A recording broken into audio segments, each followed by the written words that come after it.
y continuaremos una lección muy importante de la iglesia, que es la oración.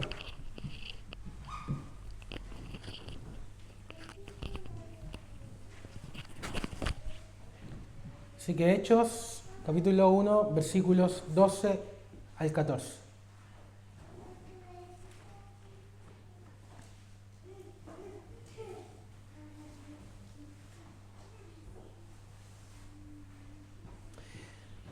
Dice así la palabra del Señor. Entonces volvieron a Jerusalén desde el monte que se llama del Olivar, el cual está cerca de Jerusalén, camino de un día de reposo. Y entrados, subieron al aposento alto, donde moraban Pedro y Jacobo, Juan, Andrés, Felipe, Tomás, Bartolomé, Mateo, Jacobo, hijo de Alfeo, Simón el celote y Judas, el hermano de Jacobo. Todos estos perseveraban unánimes en oración y ruego con las mujeres y con María, la madre de Jesús, y con sus hermanos. Amén. Oremos una vez más. Señor, abre nuestro entendimiento para poder comprender y recibir tu santa palabra. Líbranos, Señor, de nuestro propio corazón. Líbranos de nuestras propias inclinaciones.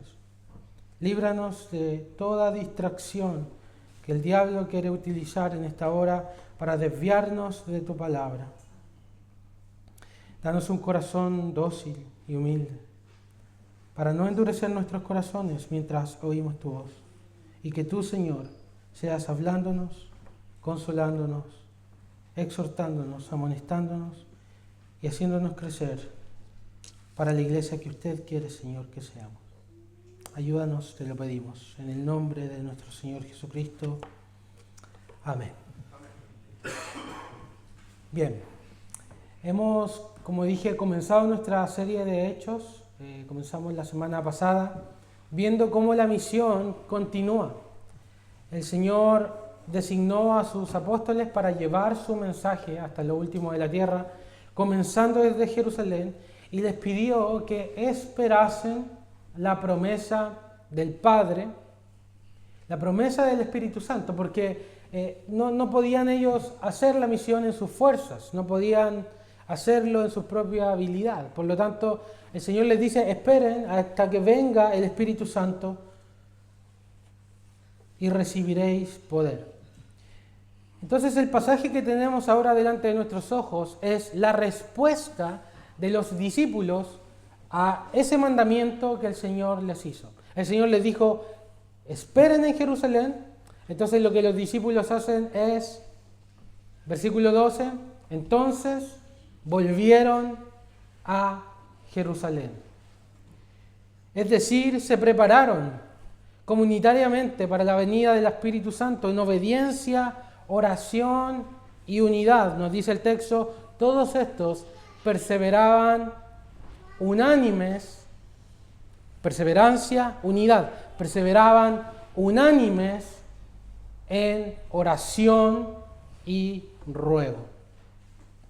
Entonces este texto nos habla de la importancia de la oración en la vida de la iglesia primitiva, de la importancia de estar juntos orando constantemente y dependiendo del Señor. Muy interesante que la palabra, la oración, aparece 31 veces en el libro de Hechos, de los cuales, de todas estas veces, aparece en 21 de sus 28 capítulos. Es decir, la oración era una característica muy importante de la iglesia primitiva. Por lo tanto, hoy día vamos a hablar de su importancia, de sus beneficios y de lo que el texto nos comunica acerca de la oración. Esta es una de las características más fundamentales de la iglesia, su perseverancia en orar al Señor y depender del Señor en todo lo que el Señor tiene para la iglesia. Spurgeon, muy poéticamente, dice acerca de este pasaje: que en la profunda desolación de los espíritus de los apóstoles, pues su maestro acababa de irse, los apóstoles recurrieron a la oración. Eran como un rebaño de ovejas, dice Spurgeon, que se apiñan en medio de una tormenta. ¿Has visto a las ovejas apiñadas? O que se acercan cada una a la otra, a su compañera, al oír el rugido del lobo. Pobres criaturas indefensas como eran, se reunían y morirían juntas si fuera necesario. Amados, que cada iglesia, dice Spurgeon, aprenda el valor de sus reuniones de oración en sus horas más oscuras, cuando el pastor fallezca y cuando sea difícil encontrar un sucesor, cuando a veces haya problemas y divisiones, cuando haya escasez espiritual, cuando el Espíritu Santo parezca haberse retirado, cuando el pecado gana terreno en nuestra vida. Para esto y mil males más, ese único remedio está contenido en esta breve frase: oremos.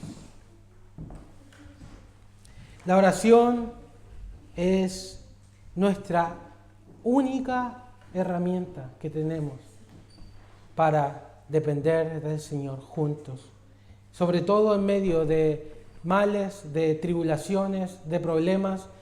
Y esto es tan contingente para nosotros, queridos, porque al igual que la iglesia de Hechos, la iglesia se estaba estableciendo, necesitaba ser capacitada, necesitaba ser orientada y direccionada por el Señor. Así que, ¿qué hicieron los apóstoles?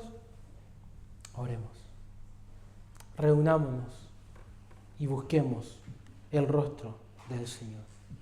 Así que hoy veremos nuestro mensaje, la oración, la llave de la misión. La oración es la llave de la misión.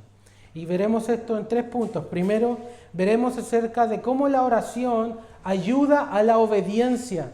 Fíjense que los discípulos fueron obedientes al Señor. ¿Quédense en Jerusalén? Fueron para Jerusalén. Se quedaron en Jerusalén. La oración nos ayuda y nos perfecciona en la obediencia. La oración produce unidad en la iglesia, la oración comunitaria, y la oración con perseverancia es la eficacia del ministerio de la iglesia. Entonces veremos la oración y la obediencia, la unidad de la oración y la perseverancia en oración, en estos 3 puntos.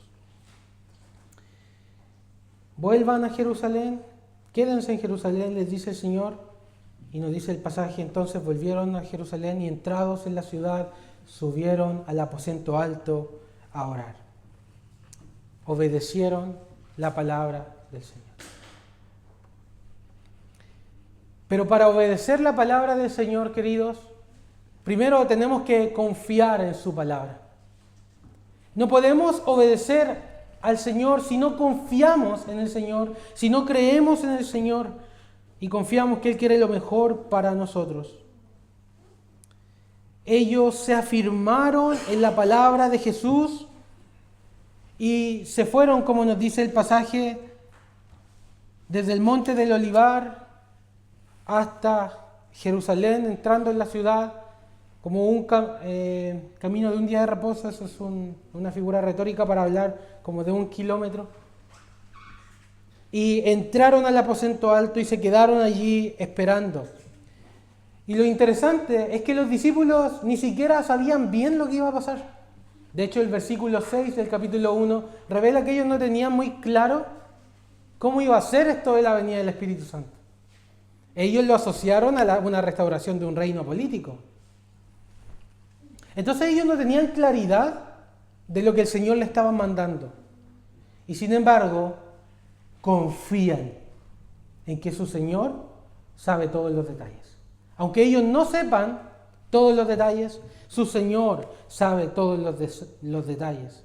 Entonces decidieron fiarse de la palabra de Jesucristo y obedecer. Y no apoyarse en su propia prudencia. ¿No dice así el proverbio? Fíate de Jehová con todo tu corazón y no te apoyes en tu propia prudencia. Entonces volvieron a Jerusalén. El fruto de nuestra obediencia a Dios nace de un terreno abonado de fe y confianza en que lo que Dios me está mandando es lo mejor para mi vida. De que Dios no es un Dios que me está diciendo cosas para que yo sea infeliz. ¿Te has dado cuenta que muchas personas piensan así del cristianismo? La iglesia es un lugar lleno de reglas, lleno de aburrimiento, como que Dios fuera alguien que prohíbe nuestra felicidad. Está prohibido reírse en las iglesias. Está prohibido ser feliz siendo cristiano. Sin embargo, Dios quiere nuestra felicidad y por eso Él nos da su palabra. Debemos apoyarnos en su voz y no la nuestra, en su mandamiento y no en mis propias preferencias y deseos. Pero a veces, como veíamos en el caso de Saúl, las circunstancias son tormentosas, ¿no? Comienzan a golpear las olas y parece que lo más fácil en ese tipo de circunstancias es desobedecer a Dios. A Saúl el pueblo se le estaba desertando. Samuel dijo que iba a llegar en 7 días y ya estamos en el 7º, no ha llegado y el pueblo comienza a irse. Y tenemos que esperar la bendición del Señor a través de Samuel. Pero Samuel no llega, entonces ¿qué hacemos? Tengo una grandiosa idea. Yo voy a ofrecer el sacrificio. Yo voy a ofrecer el sacrificio. Apoyándose en su propia prudencia Saúl. ¿Qué le dice el profeta cuando llega? Había terminado el sacrificio y a lo lejos, dice la Escritura, venía Samuel. Se complace Jehová en esto. Es que el pueblo se me estaba desertando, tenía que hacer algo. No confiaste en la palabra del Señor. No esperaste, no te apoyaste en su entendimiento, te apoyaste en tu propio entendimiento, te rebelaste, te obstinaste contra Dios. Muchas veces las circunstancias golpean nuestra vida, golpean. Y nuestros deseos salpican dentro de nosotros. Y nuestros deseos queremos hacer nuestra voluntad. Pero en medio de esas tormentas, aún hay un silbido apacible en la palabra de Dios. Y debemos obedecer su palabra antes de que seguir nuestras propias inclinaciones. Y esta es la prueba en la cual el pueblo de Dios se encuentra constantemente. Confiar en Dios y obedecer a Dios, o desconfiar de Dios y obedecer mi propio corazón. Ya leíamos en el Salmo que el peor juicio de Dios es entregarnos a nuestros propios deseos y preferencias. Cuando no oímos su voz, Dios tiene un juicio donde dice, ¿querés hacer tu voluntad y no mi voluntad? Bueno, ahí va, adelante. Y Dios nos entrega. Ese es el peor juicio. Debemos confiar en Dios, aun cuando hay una neblina espesa y no hay claridad de lo que va a pasar. ¿Te ha pasado eso? No hay claridad. Los discípulos tampoco tenían mucha claridad. La neblina era espesa. ¿Qué va a pasar? Ni idea. Confiemos en Jesús. Volvamos a Jerusalén. El Señor nos está diciendo algo, hagámoslo. Piensa por un momento en Adán. Yo he hablado de esto en otras ocasiones. Adán y Eva, el pacto se trataba de no comer un árbol, un fruto de un árbol. Eso era todo. Tienen miles de árboles en el huerto, solo hay uno del cual no pueden comer. Y yo te hago una pregunta, ¿Dios les explica por qué no pueden hacerlo? ¿Qué es venenoso? ¿Tiene arsénico esa cuestión? Simplemente se trataba de lo siguiente: confía en mí, confía en mi palabra. No te apoyes en tu propia prudencia. Pero Adán y Eva se empezaron a hacer el cuestionamiento. Junto con la serpiente, obviamente, Satanás ayuda a ese proceso. Dios no es bueno. Dios no quiere lo mejor para ti. Ese fruto que está ahí es lo que tú necesitas para ser feliz. ¿Seréis como Dios? ¿No vais a morir? Entonces ellos desconfiaron de la palabra del Señor. Desconfiaron de la palabra del Señor y desobedecieron a Dios.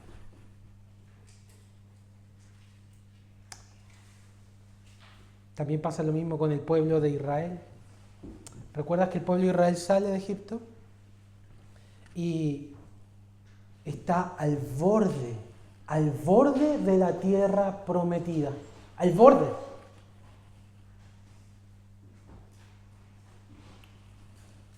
Y llegan de vuelta los espías. ¿Y qué comienzan a decir los espías? Está lleno de gigantes. La tierra que traga a sus moradores.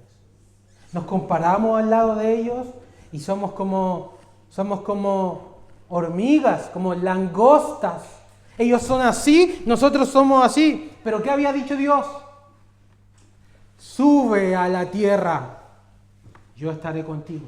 Yo peleo por ti. Sube, ese era el mandamiento. Pero las circunstancias comenzaron a golpear.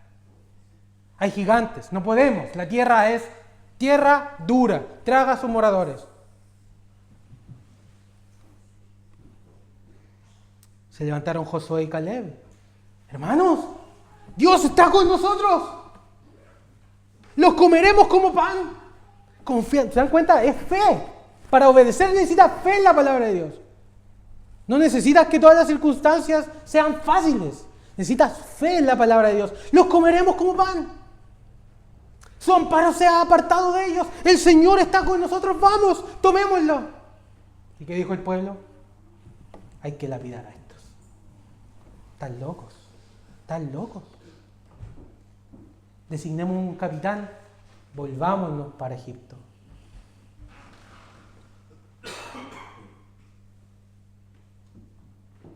No confiaron en el Señor, sino que confiaron en lo que veían sus ojos. No confiaron en su palabra y desobedecieron. ¿Y qué nos dice la Escritura? Cuando luego, 40 años de castigo, hermanos. Un día por cada día de expedición de los espías, fueron 40 años en el desierto hasta que toda esa generación murió. Dios los castigó por su desobediencia y por su falta de confianza en Dios. Luego Moisés escribe el Deuteronomio recordando la travesía por el desierto, y cuando escribe y comienza a escribir de este episodio de que yo acabo de hablar de Cades Barnea, dice en Deuteronomio 1 del 26 en adelante, le dice Moisés al pueblo: sin embargo, no quisisteis subir, antes fuisteis rebeldes al mandato de Jehová vuestro Dios. Fuisteis rebeldes. Y luego Moisés explica por qué fueron rebeldes. Les dice Moisés, versículo 29, yo les dije, no tengan miedo, no teman. Jehová su Dios, el cual va delante de ustedes, Él va a pelear por ustedes, les dijo Moisés, conforme a todas las cosas que hizo por ustedes en Egipto delante de sus ojos. Es decir, recuerden lo que Dios ha hecho por ustedes y confíen en Él. Recuerden. Y en el desierto has visto que el Señor tu Dios te ha traído, como trae el hombre a su hijo, por todo el camino que han andado hasta llegar a este lugar. Versículo 32. Y aún con todo esto, fíjate en esto, no creísteis a Jehová vuestro Dios.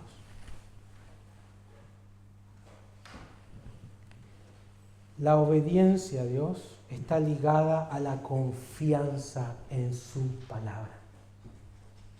Haz la confianza en su palabra. Podemos ser muy presbiterianos, queridos. La confesión de fe de Westminster, los catecismos, me lo sé de memoria. ¿Qué dice la pregunta 2 del catecismo menor? ¿Cuál es la única regla de fe y conducta del cristiano? La única regla de fe y conducta es la palabra de Dios que está en los 66 libros, 39 en el Antiguo Testamento, 27 en el Nuevo Testamento. La única regla de fe y conducta para el gozo del cristiano es la palabra de Dios. ¿Amén?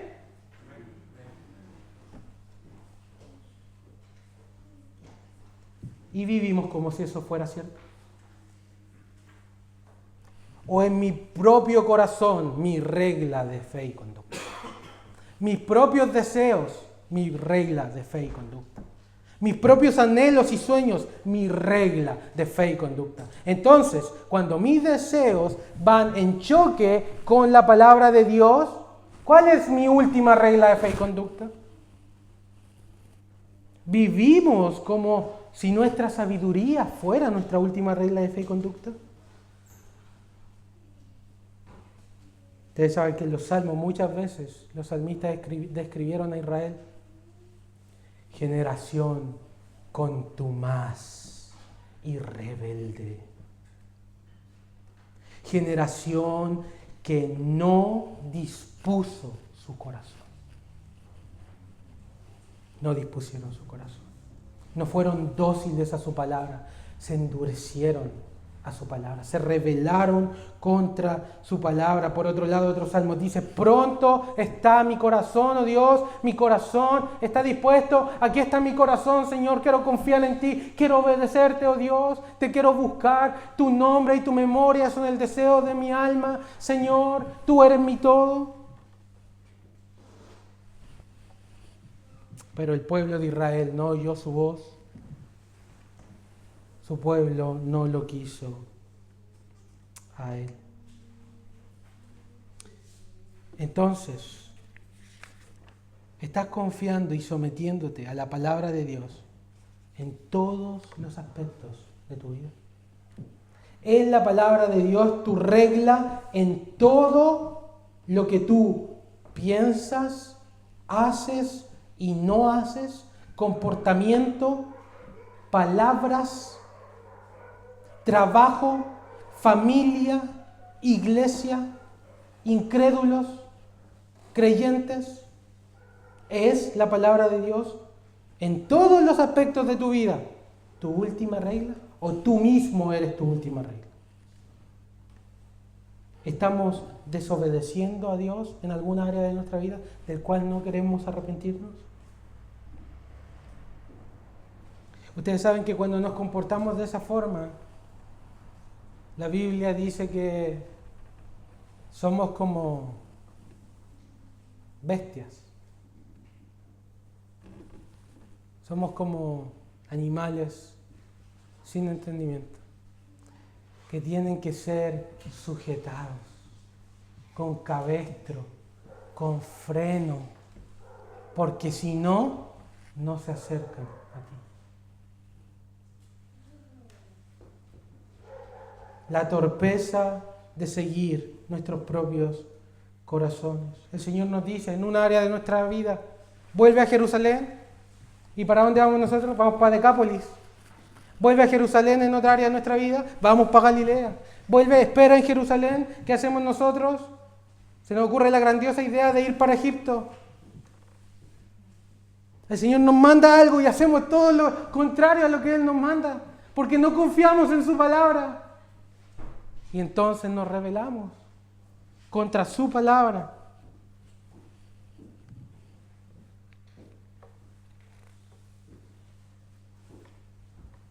¿Estás confiando y sometiéndote a la palabra de Dios en todos los aspectos de tu vida? Todos tenemos áreas de incongruencia. Lo que tenemos que hacer entonces es que si el Señor ahora está revelándote un área de tu vida donde no estás siendo obediente, donde estás siguiendo tu voluntad y no su palabra, lo que tenemos que decir es: Señor, perdóname por seguir mi propio corazón. Tienes que decir al Señor como el salmista: aquí está mi corazón, Señor, hoy pronto, dispuesto a ti. Tienes que decirle: enséñame tus caminos y caminaré en tu verdad. Tienes que decirle: afirma mi corazón para que tema tu nombre. O puedes ser rebelde y seguir con tu más obstinado en tu propio camino, el cual terminará, por cierto, en destrucción. Quédense en Jerusalén, quédense quietos. Los apóstoles hacen caso, confían en la palabra de Jesús. En lugar de actuar, predicar, moverse, debían quedarse quietos y conocer que el Señor es Dios. Tenían que ser investidos de poder y capacitados y no seguir el impulso de sus corazones. Y esto no fue solo una vez. Ellos tuvieron que permanecer por un periodo de tiempo esperando. ¿Qué fue lo que los ayudó a permanecer en Jerusalén esperando al Señor? El texto no lo dice. Permanecieron unánimes en oración. En oración. La oración, por lo tanto, perfecciona nuestra fe, confianza en su palabra y también perfecciona nuestra obediencia al Señor. Si oramos seguido, obedeceremos seguido y confiaremos seguido. ¿Qué hacer cuando el corazón grita por la desobediencia? Cuando las emociones salpican. Hermanos, el espíritu está dispuesto, pero la carne es débil. Por lo tanto, orad, orad, orad. Orad que no entréis en tentación, dice el Señor. La oración perfeccionó su fe e hizo constante su obediencia. Y aquí está un precioso remedio que nosotros tenemos para cuando las olas indomables de las circunstancias comienzan a golpear nuestra vida. Cuando nuestros deseos comienzan a encenderse como madera seca en nosotros. ¿Qué hacer cuando pasa eso? ¿Qué hacer cuando las olas indomables de la vida arrecian nuestra barca? ¿Qué hacer? En Dios solamente está acallada mi alma. En Dios solamente está acallada mi alma. Alma mía, dice el salmista, solamente en Dios reposa. Esperad en Él en todo tiempo, derramad delante de Él vuestro corazón. Cuando estoy triste, mis deseos, mi corazón me empujan, me tira para un lado, me tira y me tira y me tira. Y la palabra de Dios yo sé que me dice todo lo contrario de lo que mi corazón me está tirando. Alma mía, ¿por qué te turbas dentro de mí? Alma mía, ¿por qué te turbas dentro de mí? ¿Por qué te abates? Espera en Dios. Espera. Eso es orar. Espera en Dios. Confía en Dios. Depende de Dios. Guárdame, oh Dios, porque en ti he confiado. Protégeme, oh Dios, porque en ti he confiado. Protégeme de mí mismo. Guárdame, oh Jehová, porque en ti he confiado. Oh alma mía, dijiste a Jehová, tú eres mi Señor. No yo soy mi Señor. Tú eres mi Señor. Yo soy tu siervo. Tú eres mi Señor. No hay para mí bien fuera de ti. ¿Qué hacer cuando te quedaste sin trabajo, sin sustento? Socorro, Dios. ¿Qué hacer cuando nada sale como queremos y la frustración y el miedo se apoderan de nosotros? ¡Ayuda! ¿Qué hacer cuando tenemos temor por el futuro y no vemos resultados? Ayúdame, Señor. Me estoy hundiendo. Me estoy hundiendo, Señor, en mis pecados. Me estoy hundiendo en mis tentaciones. Me estoy hundiendo en mis problemas. Me estoy hundiendo en mis sentimientos. ¡Socorro! No, muchos salmos están escritos así. Desde el pozo de la desesperación, clamé a Dios. Me hundo. Ayuda, Señor. Ayúdame, Señor. Socorro, Dios. Es extender tus manos como frágil criatura al único que te puede sacar, al único que puede acallar tu alma, acallar tus deseos, acallar tus carnales deseos que te llevan a pecar. Debes entrar al aposento alto para abrigar, para habitar en el abrigo de Dios y bajo su sombra. Allí es en oración donde recordamos quién es Dios, donde recordamos quiénes somos nosotros. Entonces, si en nuestra vida hay falta de confianza en su palabra, porque de partida no nos interesa o no la leemos, no la estudiamos, o si la estudiamos y la leemos, no la obedecemos. Si hay falta de obediencia, falta de confianza y falta también de oración en nuestra vida, donde la oración se transforma en nuestro último recurso. Ya se hizo todo lo posible. Oremos entonces. Y ahí es donde nos acordamos que tenemos que orar. Cuando la oración no es nada más que derramar el alma al Señor y confiar en Él. Si hay falta de estas cosas en nuestra vida, lo que debemos hacer, hermanos, es arrepentirnos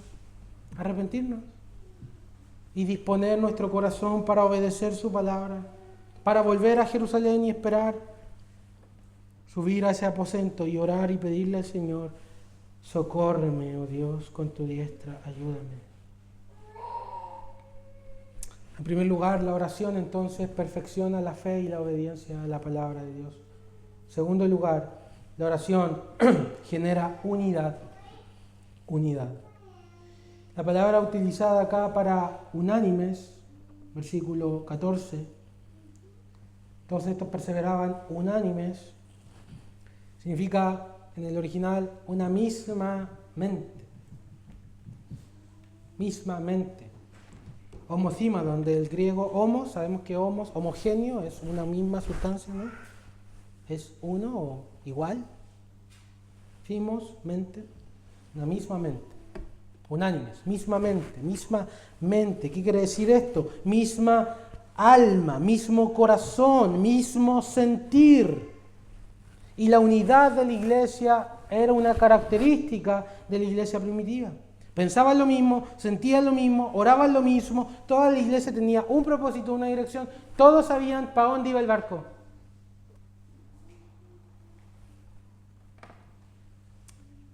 ¿Y saben para dónde iba el barco? Porque este pasaje es como una navegación en neblina. Entonces, ¿cómo vamos a saber para dónde va el barco? Porque la brújula dice, es para esta dirección, espera en Jerusalén. La dirección es norte y es espera en Jerusalén. Entonces, ¿para dónde vamos a ir? ¿Para el sur? Pero no se ve nada. Pero tienes que seguir la brújula. Y eso es lo que hizo la iglesia primitiva. Toda la iglesia estaba unida en un mismo pensamiento. Una iglesia, por lo tanto, saludable. Es una iglesia que está unida en una misma mente, en un mismo corazón, en una misma misión. Es como un barco. Todos en el barco trabajan juntos. Unos están a cargo del remo, otros izan las velas, ¿cierto? Otros están a cargo del timón. Pero todos tienen un mismo objetivo. Vamos a la misma dirección. Todos, aunque están haciendo cosas diferentes, tienen una misma mente, están unánimes. Todos sabemos para dónde vamos. Todos estamos arriba del barco. Aquí está la brújula y todos seguimos la brújula.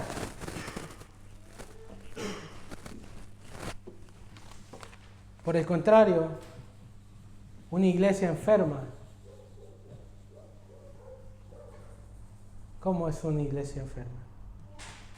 Es como un barco, pero donde uno está remando para un lado y otros están remando para otro. ¿Te imaginas en un barco o en un auto, por ejemplo? Gracias a Dios tenemos un solo manubrio. ¿Te imaginas si tuviéramos varios?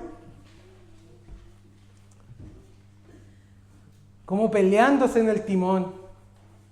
Peleándose en el timón. Vamos para allá, vamos para acá. Gente peleándose, gente dividida. Una iglesia enferma es una iglesia llena de peleas, divisiones, malas sospechas, superioridad y críticas. Pero la unidad es la marca y el síntoma de una iglesia saludable. ¿Avanzará ese barco dividido? ¿Avanzará si unos están trabajando, otros no? Uno hizo las velas, otros no quieren. Unos quieren para un lado, el otro para el otro. Peleándose. ¿Irá para alguna parte? Fíjense que la palabra unánimes que se utiliza acá, que les acabo de explicar, se utiliza 11 veces en toda la Biblia. Y se utiliza 10 veces en Hechos.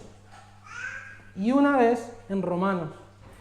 Y cuando se usa en Romanos, el texto es Romanos 15, versículo 6, donde Pablo dice a la iglesia de Roma, le dice, para que unánimes, a una voz, glorifiquéis al Dios y Padre de nuestro Señor Jesucristo. Y precisamente el contexto de Romanos 14 y 15 era el contexto de ¿qué? De peleas en la iglesia. Unos juzgando a otros, otros menospreciando a otros. ¿Y qué les dice Pablo? Ninguno se agrade a sí mismo, sino al prójimo. Y entonces dice, sean unánimes. Una iglesia saludable es una iglesia que está en una misma mente. Todos sabemos para dónde vamos. Todos sabemos para dónde vamos. Todos sabemos la dirección y el propósito. ¿Cómo se aplica esto? Debemos orar juntos, hermanos. Debemos trabajar juntos. Debemos tener una misma mente. Todos debemos estar pensando lo mismo. Todos debemos estar sintiendo lo mismo. Vamos para el mismo lado. ¿Queremos ver la gloria de Dios en Ancud y Chiloé? ¿Tenemos esa brújula? ¿Tú sabes que esa es la primera petición del Padre Nuestro? Santificado, glorificado sea tu nombre. ¿Queremos que el nombre de Dios sea glorificado en esta isla? ¿Queremos ver el reino de Dios avanzar? ¿Queremos gente convertida? ¿Queremos gente transformada? ¿Queremos que la voluntad del Señor se haga en nuestra iglesia, en nuestra comunidad, en nuestras familias? Debemos orar por la misión, juntos, una misma mente. ¿Para qué debemos orar, pastor? Debemos orar para que esta misión se establezca. Debemos orar para que crezca, porque creciendo se autofinanciará. Autofinanciándose podrá formar su propio gobierno, su propia junta diaconal. Pero para eso debemos evangelizar, ¿o no? Ahora una pregunta. ¿Estamos en la misma mente respecto a eso? ¿Estamos todos remando para esa dirección? Debemos orar por ser una iglesia que discipula. Debemos orar al Señor para que nos capacite a través de su palabra. Y nosotros también disponernos para capacitar a otros. ¿Estamos en una misma mente?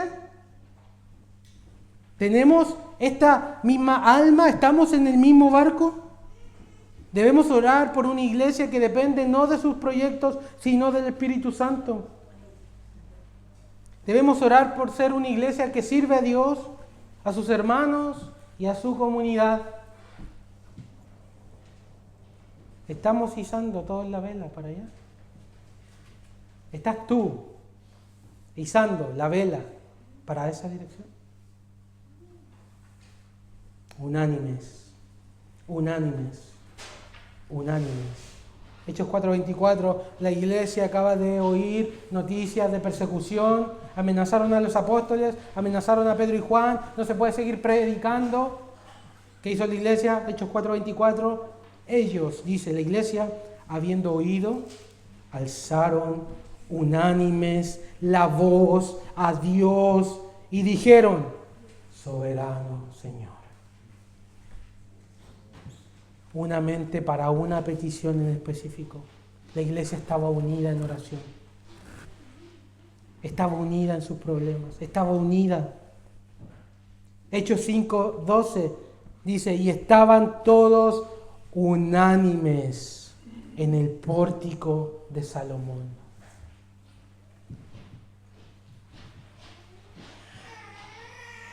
Muchachos, vamos al pórtico de Salomón, es hora de predicar. ¿Cómo respondió la iglesia? Unánimes, todos juntos al pórtico de Salomón. Porque están todos confiando en la brújula, queridos. Están todos mirando la brújula. Y por lo tanto obedeciendo la palabra de Dios. Juntos, unidos. Orar juntos mantendrá la unidad de la iglesia. Domingo, 11 de la mañana. Hay que pensar en este versículo. Mientras oramos juntos, permanecer unánimes en oración. Otra característica del pasaje en torno a la unidad es que la iglesia era muy diferente. Muy diferente. Y ser unidos, yo lo he dicho otras veces, no es que tenemos que ser todos iguales. Piensen en el carácter de Pedro, el carácter de Juan. Y todos estaban unidos. Y sobre todo porque también había mujeres. Y las mujeres no eran parte de las comunidades religiosas en el primer siglo. Pero ahora había mujeres, fíjate, distintos caracteres, ex celotes, ex publicanos, gente muy diferente entre sí. ¿Pero qué los une? Cristo Jesús murió por mi hermano que fue celote, dijo el publicano. Cristo Jesús murió por mi hermano que fue publicano, dijo el celote. Cristo Jesús murió por las mujeres, decían los hombres. Las mujeres decían, Cristo Jesús murió por los apóstoles. Somos muy diferentes, pero todos hemos sido comprados con la sangre del Señor. Por lo tanto, somos solo una iglesia, solo un evangelio y solo un mensaje. Por último, la tercera parte del pasaje nos habla de la perseverancia en la oración. Literalmente esta palabra significa ser fuerte, ser firme en una cosa. Se traduce como perseverar o ser continuamente constante en algo o con alguien. Y esta palabra también es usada constantemente en las Escrituras. Hechos 6:4, los apóstoles, nosotros persistiremos,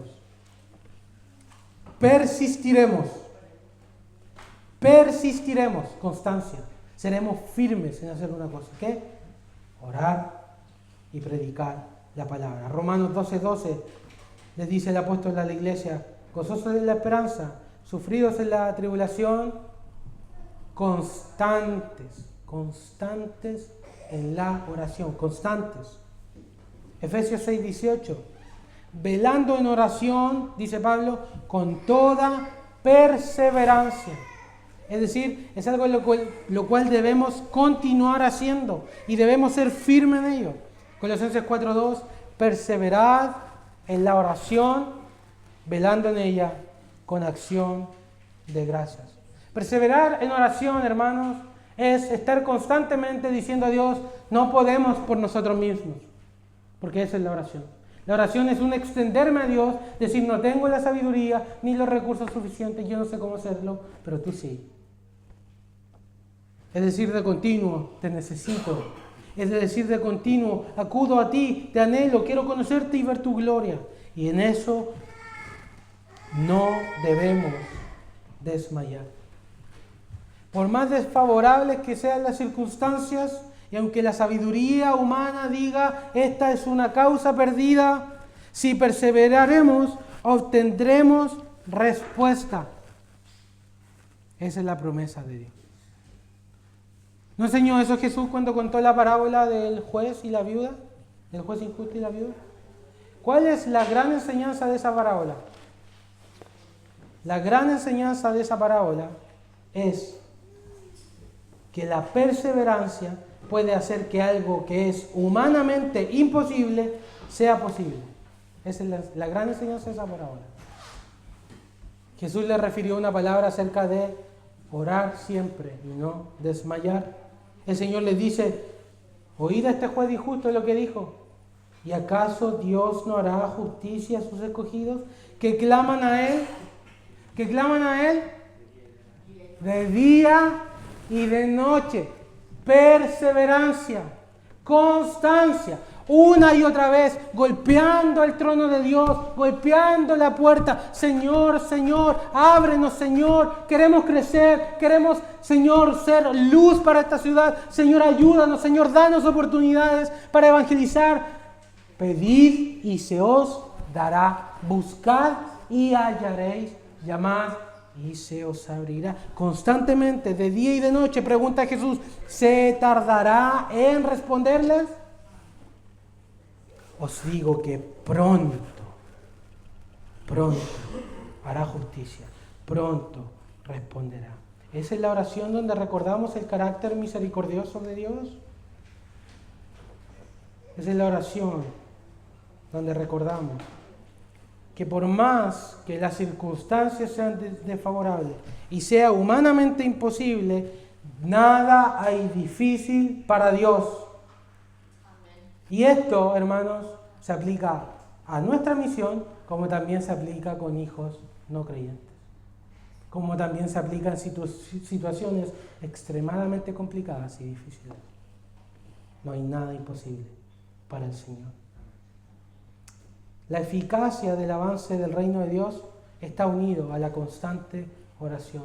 La oración es la llave que abre las bendiciones del cielo. En un libro llamado Fuego en el Corazón, Samuel Tippit escribió lo siguiente respecto a la oración.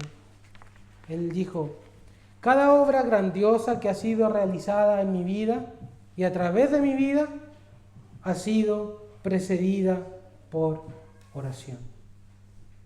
Es cuando estamos de rodillas que vemos el poder puesto a nuestra disposición por un Cristo resucitado.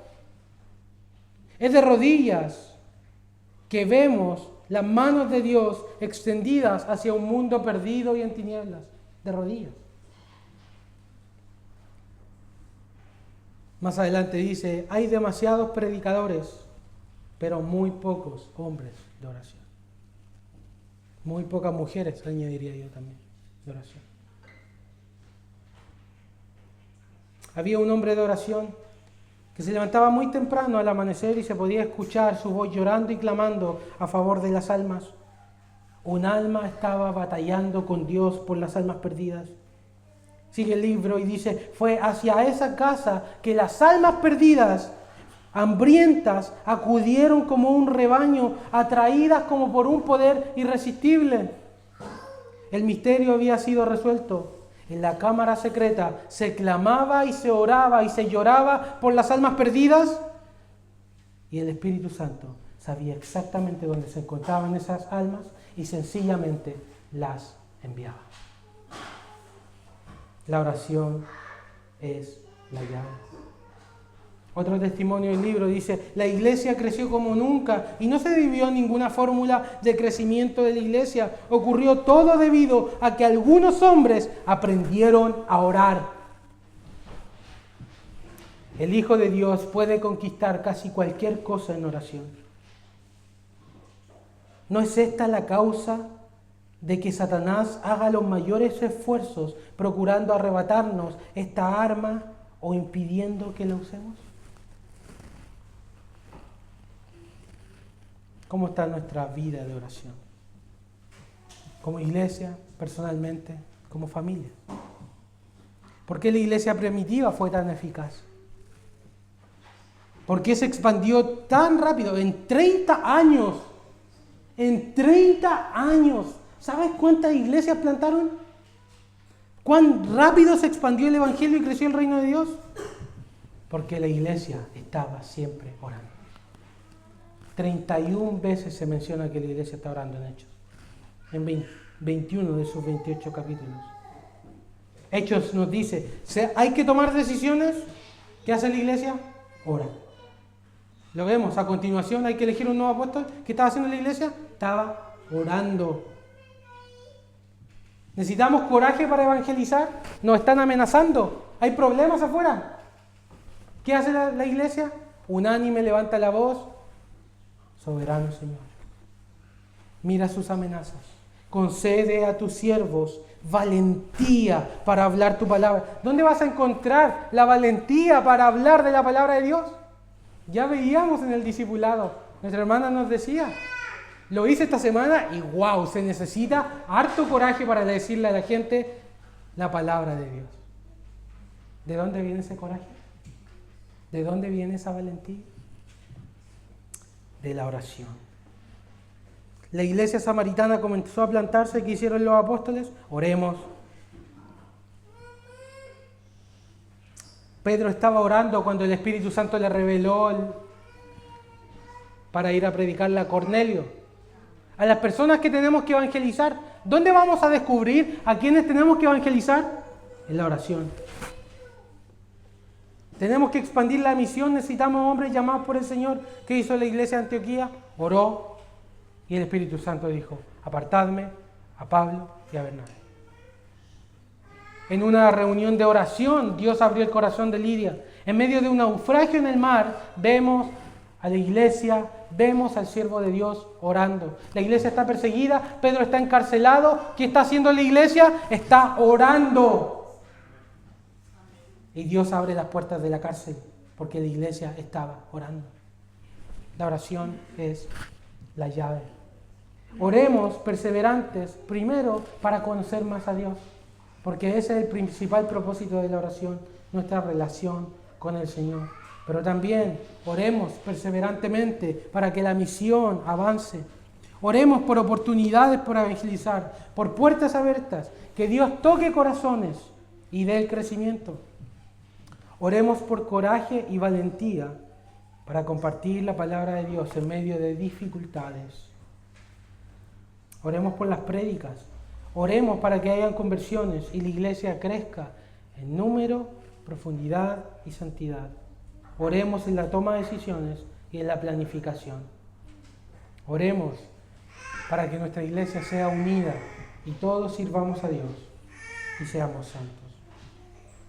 ¿Se tardará Dios en respondernos si oramos? Si clamamos a Él de día y noche y perseveramos. Pronto responderá el Señor. En conclusión, valoremos la oración como la llave del avance de la misión. Oremos individualmente, como familias y como iglesia, por el establecimiento de esta misión. Oremos por la fe y el arrepentimiento cuando estemos desobedeciendo a la palabra del Señor. Confiemos en su palabra y obedezcámosla. Oremos para que Dios dé unidad a nuestra iglesia por la gloria del Señor y su avance.